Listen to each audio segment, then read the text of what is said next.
Eric, você já explicou que a gente pode ter o paciente com hiperparatireoidismo primário sintomático ou assintomático. Esse paciente assintomático pode ser classificado ainda naquele com lesão de órgão-alvo ou sem lesão de órgão-alvo. Então, a gente vai discutir, inclusive, daqui a pouco também, a importância dessa lesão de órgão-alvo na indicação cirúrgica em pacientes com hiperparo primário. Certo. Mas como é que eu vou identificar essas lesões de órgão-alvo? Existe alguma recomendação sobre exames que devem ser feitos rotineiramente nesses pacientes com hiperparo primário? Eu suponho que eu dei o meu diagnóstico de hiperparo primário, fechou calcióide PTH alto e foi aparentemente um assintomático, né? Por quê? O que até a nova diretriz define como assintomático é justamente o exemplo que eu dei, aquele paciente que eu dosei um cálcio de rotina. Por eu ter dosado o cálcio de rotina e veio um cálcio alto, eu dosei o PTH que veio alto, fechou. Mas esse paciente não tinha nenhuma clínica evidente. Isso não quer dizer que ele não tenha já alteração do órgão-alvo. Então, ele pode ser um paciente assintomático com lesão de órgão-alvo. Então, quais são os órgãos-alvos? Rim e esqueleto. Então, o que é que eu vou pedir de exame para avaliar o rim? Né? Primeiro, eu vou fazer um exame de imagem, tá? Pode ser ultrassom de vias urinárias, pode ser uma tomografia, né? Inclusive a nova diretriz não dá preferência a um ou outro, você pode usar qualquer um dos dois, para ver o quê? Se esse paciente já não tem nefrolitíase. Porque se ele tiver nefrolitíase, mesmo essa nefrolitíase nunca tendo causado sintomas, né? Isso aí já é algo que vai atentar na hora de você pensar no tratamento. Então você vai classificar esse paciente que tem a nefrolitíase, mas que foi descoberta devido à sua busca ativa, como um assintomático com lesão de órgão-alvo. Tá? Ok. Além disso, eu tenho que fazer a avaliação da função renal. Ele pode não ter nefrolitíase, mas ele pode ter já uma redução da taxa de filtração glomerular, já uma doença renal crônica, por conta do hiperparatireoidismo primário. Né? A nova diretriz, ela coloca que a gente deve preferir o cálculo do clearance de creatinina na urina de 24 horas, a taxa de filtração glomerular estimada, com aquela continha que a gente faz. Sim, né? sim, Para você avaliar a lesão de órgão-alvo renal no paciente com hiperpara, preferir o clearance de creatinina. Então, para avaliação do rim, a gente teria um exame de imagem, ultrassom ou tomografia e avaliação do clearance de creatinina. Certo. Certo? Outra coisa é a calciúria. Né? Você deve também solicitar uma calciúria para ver se esse paciente já não tem uma perda urinária de cálcio muito alta, se já não tem uma hipercalciúria, porque se ele tiver uma hipercalciúria, isso teoricamente aumenta a chance dele vir a desenvolver ou uma nefrolitíase ou uma nefrocalcinose no futuro. Então, também avaliação da calciúria. Seria identificar esse paciente no estágio mais precoce. Né? Isso. Ele tem lá um risco de evoluir com nefrolitíase, você já vai identificar e talvez indicar tratamento. Isso. E houve uma mudança nesse ponto de corte da calciúria, não é isso? Houve, porque antes consideravam a calciúria alta acima de 400 e agora mudou tanto o ponto de corte como também é diferente de acordo com o gênero, coisa que não se tinha antes. Então você vai avaliar homem e mulher de forma diferente. Para o gênero masculino, você vai considerar uma calciúria alta acima de 300 miligramas nas 24 horas.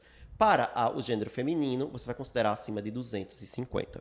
Certo? E outra coisa importante nessa busca de problemas aí no órgão-alvo é que se o paciente tiver nefrolitíase e ou hipercalciúria, é obrigatório agora você fazer uma avaliação bioquímica urinária além, né, só do cálcio. Por quê? Porque nem todo paciente com nefrolitíase, eu até já tinha citado isso aqui nesse podcast, com nefrolitíase e hiperpara, tem a nefrolitíase por conta do hiperpara. Você pode ter aí um excesso de oxalato, uma hipocitratura, ou uma hipocitratura, ou excesso de ácido úrico na urina. Então, o que a diretriz diz teve ou nefrolitíase ou hipercalciúria, ou as duas juntas, fazer essa avaliação de oxalato, citrato, ácido úrico, magnésio também eles colocam na urina de 24 horas para ver se não tem algum outro fator de risco associado com nefrolitíase. Certo. Tudo isso para a parte renal, Para a certo? parte renal, estou falando de rim. Chegando na parte esquelética, a gente tem, obviamente, uma densitometria óssea, incluindo o rádio distal, e aí tem que fazer essa observação. Quem já acompanhou o nosso podcast sobre densitometria sabe que o rádio não é um sítio de rotina na densitometria, então a gente tem que observar a densitometria óssea com rádio distal. E a indicação de se pedir rádio distal é o hiperparatireoidismo primário. Né? Certo. Mas não só isso, também tem que ter alguma imagem para avaliar a fratura vertebral. Uma radiografia cumpriria bem esse papel? Cumpriria bem esse papel. Você fazer um raio-x de coluna tóraco-lombar, né? Porque você tem que ter certeza se esse paciente tem fratura ou não e lembrar que a maioria de fraturas vertebrais são assintomáticas. Certo. Então, o rastreio ele deve ser através de uma busca ativa, tem que ser em todo paciente. Essa imagem pode ser o raio-x ou pode ser o que a gente chama de VFA, que é a avaliação de fratura vertebral, que é um exame acoplado ao próprio densitômetro. O paciente faz 2 exames em um só. É como se ele fizesse... não deixa de ser um raio-x, mas é um raio-x feito pelo aparelho densitômetro. Certo. Certo? O paciente já faz os 2 de uma vez só. Ok, então fazendo a listinha aí de exames para avaliar o órgão-alvo, a gente tem densitometria com radiodistal, com VFA, né? Ou uma raio-x. radiografia de coluna, clearance de creatinina, ultrassonografia de vias urinárias, calciúria de 24 horas, com todos aqueles parâmetros para avaliar risco de nefrolitíase, né? Oxalatúria, citratúria, ácido úrico, magnésio na urina. Isso. Bastante coisa, horas. né? Bastante coisa. Veja, isso tudo é importante porque eu tenho que saber se esse meu paciente... Se ele for sintomático, minha gente, ele abriu um quadro com cólica nefrética, ele teve osteite fibrosa cística, fraturou, estava cheio de dor. Se é um paciente sintomático, esse paciente já vai ser tratado, como a gente vai dizer daqui a pouco. Agora, se esse paciente é assintomático, eu detectei por causa de exame laboratorial alterado, eu tenho que fazer essa busca. Por que isso é importante? Depois eu classificar se tem lesão, se não tem lesão de órgão-alvo. Porque isso vai me dizer se ele vai ou se ele não vai ter indicação de cirurgia. Boa.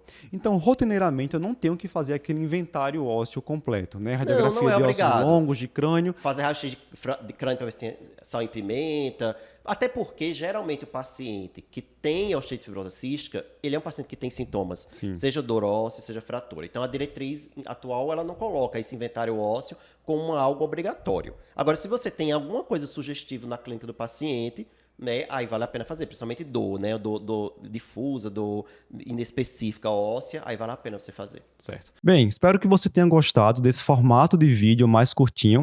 Se você gostou e quiser ver outros vídeos como esse, clica aqui nesse vídeo, tem um formato parecido, o pessoal gostou bastante. E se você quiser conhecer, quiser assistir ao vídeo que deu origem a esse corte, né? Esse vídeo ele foi retirado de um outro maior, de um outro completo. Clica aqui à esquerda que você poderá conferir o nosso conteúdo completo.